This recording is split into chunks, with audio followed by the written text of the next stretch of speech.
दिल्ली के व्यस्त शहर में एक युवा वास्तुकार का नाम नासिर है, जिसे शक्तिशाली सुल्तान कुतुबुद्दीन ऐबक ने बुलाया है। सुल्तान अपनी विजय का जश्न मनाने के लिए एक ऊंचा मीनार बनाना चाहते हैं। नासिर उत्साहित है लेकिन घबराया भी है, क्योंकि वह आयोग के लिए प्रतिस्पर्धा करने वाले वास्तुकारों में से सबसे कम अनुभवी है। नासिर के प्रतिद्वंद्वी अधिक अनुभवी और सम्मानित वास्तुकार हैं।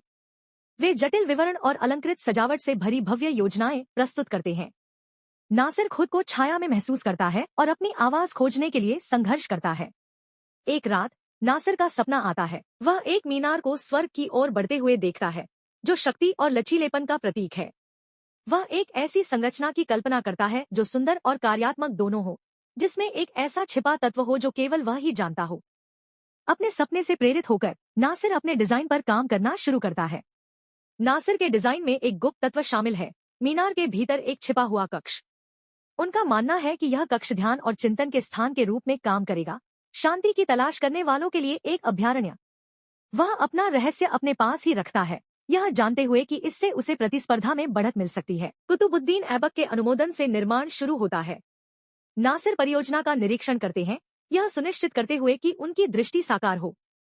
मीनार ऊंचाई पर बढ़ता जाता है, जो वास्तुकारों और शिल्पकारों के कौशल और सरलता का प्रमाण है। जब कुतुब मीनार अंततः पूरा हो जाता है, तो यह वास्तुकला का एक चमत्कार है। सुल्तान प्रभावित होते हैं और नासिर को नायक के रूप में सराहा जाता है। हालांकि नासिर का रहस्य उसके अलावा सभी के लिए अज्ञात ही रहता है। सदियों बाद आयशा नाम की एक आधुनिक पुरातत्वविद कुतुब मीनार का अध्ययन कर रही हैं।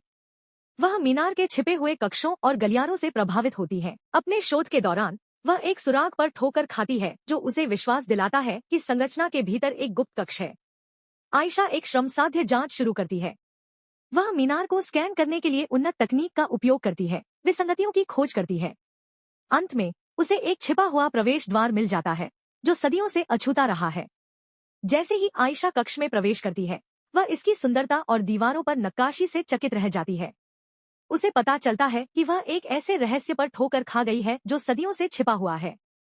वह डॉट्स को जोड़ती है और समझती है कि यह कक्ष नासिर के मूल डिजाइन का हिस्सा था। आयशा की खोज नासिर के नाम को फिर से सुर्खियों में लाती है। उनका रहस्य लंबे समय से भुला दिया गया, अंततः प्रकट हो गया। कुतुब मीनार एक बार फिर न केवल वास्तुकला की प्रतिभा का प्रतीक बन जाता है, बल्कि मानवीय सरलता की स्थायी शक्ति का भी प्रतीक बन जाता है।